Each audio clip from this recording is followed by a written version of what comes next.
warahmatullahi wabarakatuh. Selamat siang pemirsa, kembali lagi bersama kami Mulok dalam berita. Dan kali ini saya akan membacakan berita tentang wilayah rantau. Wilayah rantau merupakan wilayah yang dijadikan sumber mencari hidup di wilayah Dare. Daerah perbatasannya disebut Ikwa Dare Kapalo Rantau. Masing-masing lubuk memiliki wilayah rantaunya sendiri. 1. Rantau Luha Tanah Datar. Merantau ke arah barat dan tenggara, daerah rantaunya meliputi 1.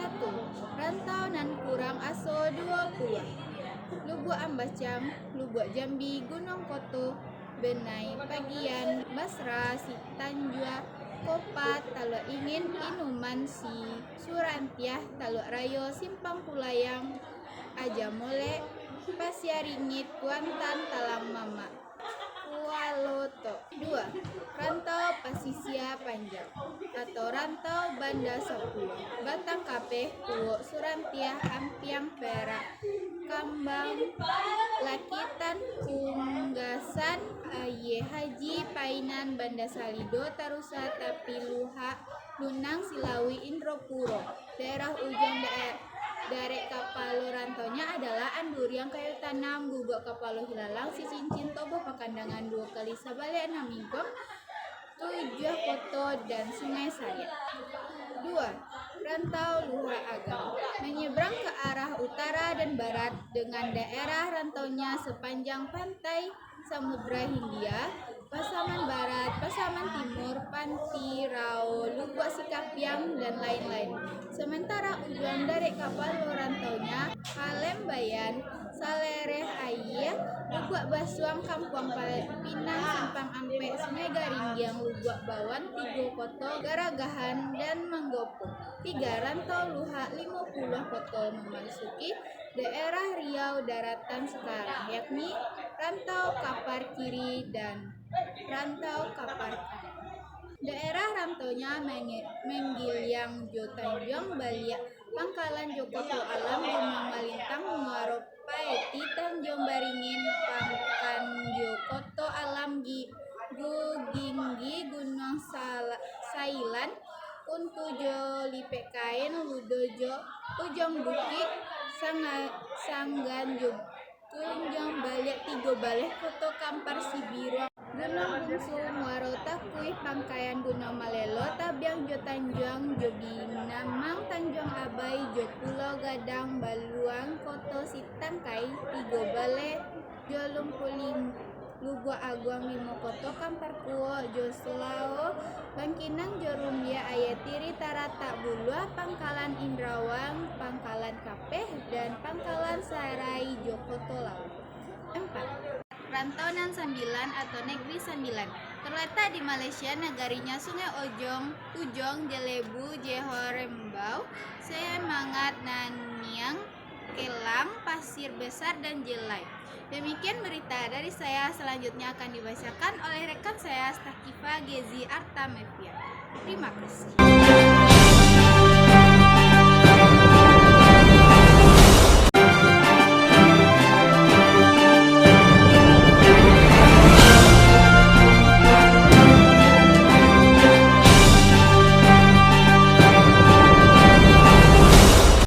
Kepada rekan saya Aisyah Zulia Saputri, baik, saya Stagifa Gezar Tamevia akan membacakan berita tentang wilayah Pasisir. Wilayah Pasisir membentang sepanjang pantai barat Sumatera, mulai dari Tapanuli Selatan, Sumatera Utara, hingga muka-muka Bengkulu. Pasisir ini dibagi 2 pula, yaitu 1 Pasisir Tiku Pariaman dan 2 Pasisir Pasaman. 1. Pasisir Tiku Pariaman.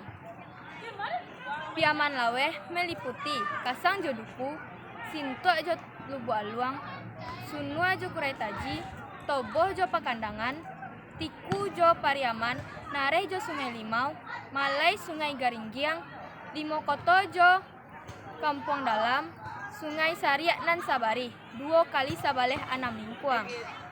2. Padang Salapan Suku meliputi Lubuk Kilangan, Nan 20, Puah 5, Puah 9, Sungai Sapiah, Lubuak Mintoron, Koto Tangah, Lubuak Buayo. 3. Ranah pasisir meliputi Selawik jo Lunang, Indropuro jo Ayi Haji, Pungasan jo Sungai Tunu, Labuan Balai Salasa, Surantih jo Sungai Sirah, Lakitan jo Koto Baru, Kambang jo Ampiang Parak.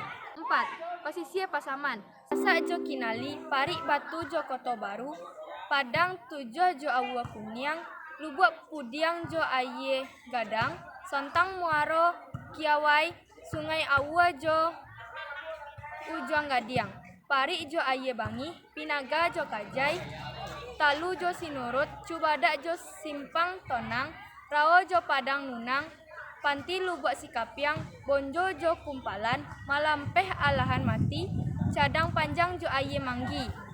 2. Provinsi Sumatera Barat sebagai wilayah administratif.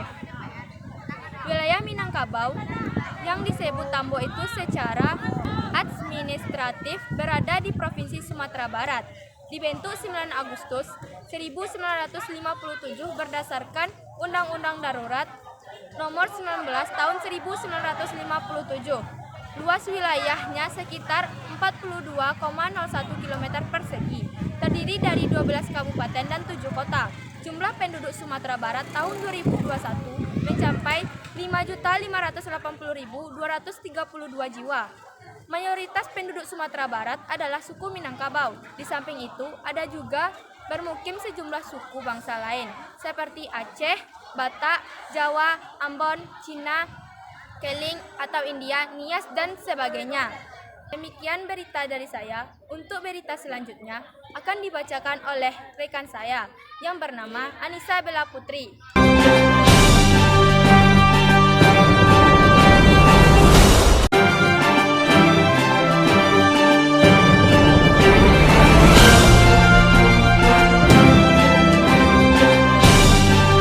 Terima kasih kepada rekan saya Sakifah Gezi Armanta. Saya akan membacakan berita tentang kebudayaan Minangkabau. Konteks Jaringrat 1980 mengidentifikasikan kebudayaan sebagai seluruh sistem gagasan, tindakan dan hasil karya manusia dalam rangka kehidupan masyarakat yang dijadikan milik manusia dalam belajar. Konteks jaringan sebagian dalam 7 unsur universal yang saling berkaitan, yaitu bahasa, sistem pengetahuan, sistem kemasyarakatan atau organisasi sosial, sistem peralatan dan teknologi, sistem mata pencarian hidup, sistem religis, kesenian. Berikut 7 unsur kebudayaan Minangkabau sesuai yang dikemungkinkan konteks Jaringrat tersebut. Pertama, bahasa. Orang Minangkabau memiliki bahasa sendiri disebut bahasa Minang. Minangkabau atau bahasa Minang. Bahasa Minangkabau dimiliki banyak alek, bahkan di antara dalam satu nagari saja dibedakan aleknya. 8 dialek bahasa Minangkabau yang berkembang di Sumatera Barat adalah dialek Raumapat, dialek Muarololo, dialek Lubuak Alai, dialek Payakumbuh, dialek Agam, dialek Pancung, dialek Koto Baru, dialek Lintang. 2. Sistem pengetahuan orang Minangkabau menjadikan alam sebagai guru dan sumber pengetahuan. Filosofi alam berkembang menjadi guru mengharuskan orang memperhatikan segala peristiwa yang terjadi.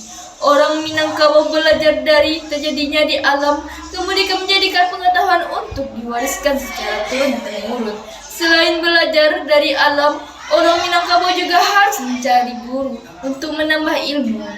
3. Sistem kemasyarakatan dan organisasi sosialnya. Sebenarnya masyarakat Minangkabau tidak menganut sistem material secara utuh karena bersuku kamandeh bersanak ke ayah. Dalam sistem sosial budaya, ibu atau perempuan memiliki tempat tertinggi di Minangkabau. Suku dianut berdasarkan suku ibu. Jika suku ibunya Caniago, maka anak pun bersuku Caniago. Begitu juga dalam pewarisan harta pusaka tinggi yang berhak menerima perempuan dari ibu pihak. 4. Sistem peralatan dan teknologi. Tiap negeri Minangkabau memiliki produk unggul terdiri dalam teknologi serta beberapa peralatan yang digunakan untuk membentuk kerjaan. Kita mengenai negari-negari menghasilkan peralatan dan teknologi teknologi seperti pandai basi di Singapura. Selain itu, Rumah Gadang merupakan pencapaian tertinggi teknologi orang Minangkabau di Stockholm. Rumah Gadang termasuk salah satu bangunan tahan gempa yang masih menjadi objek penelitian sehingga sekarang. 5. Sistem mata pencaharian. Wilayah Minangkabau yang dikelilingi api terdiri dari perbukitan dan lembah yang subur. Umumnya pencarian utama masyarakat Minangkabau adalah bertani, menggarap sawah dan ladang. Di samping dia juga berniaga, berdagang menjadi nelayan bagi masyarakat pesisir, serta sumber dan pencarian lainnya. 6. Sistem religius. Ada istilahnya yang berkembang. Orang Minang itu Islam Badaria, orang Minangkabau itu pengen Islam yang teguh. Artinya setiap pengakuan orang Minangkabau itu pasti harus beragama Islam.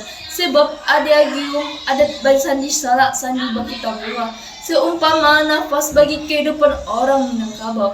7. Kesenian. Kesenian bagi dari adat istiadat di Minangkabau. Adat orang muda digalar galang seperti teman berkumpulan masyarakat, terutama orang muda yang sana bertunjukkan sebagai kesenian anak nagari seperti randai, puncak silat, tarian, permainan alat musik tradisional, salung dendang, rabab dan sebagainya. Selain itu, ada juga bertunjuk kesenian bersifat religius. Dari unsur-unsur universal kebudayaan disebut dalam dilihat kebudayaan yang terdiri dari unsur nilai, peringkatan perilaku dan hasil karya cipta. Nilai budaya Minangkabau tergantung ada 2 fungsi, yaitu adat bersandi sarak bersandi kitabula, serta visual alam terkembang jadi guru sebagai sumber pengetahuan teknologi untuk memahami kebudayaan Minangkabau. Dapat dilihat dari 3 unsur berikut. Pertama, alam berpikir berupa sistem pengetahuan masyarakat. Kedua, aktivitas berupa kumpulan perilaku. Ketiga, karya fisika dan kebudayaan berupa benda-benda teknologi hasil buatan masyarakat untuk menunjuki aktivitas sosial sehari-hari yang khas bercirikan Minangkabau. Terima kasih, sekian itu berita saya. Saya tutupi dengan Assalamualaikum warahmatullahi wabarakatuh.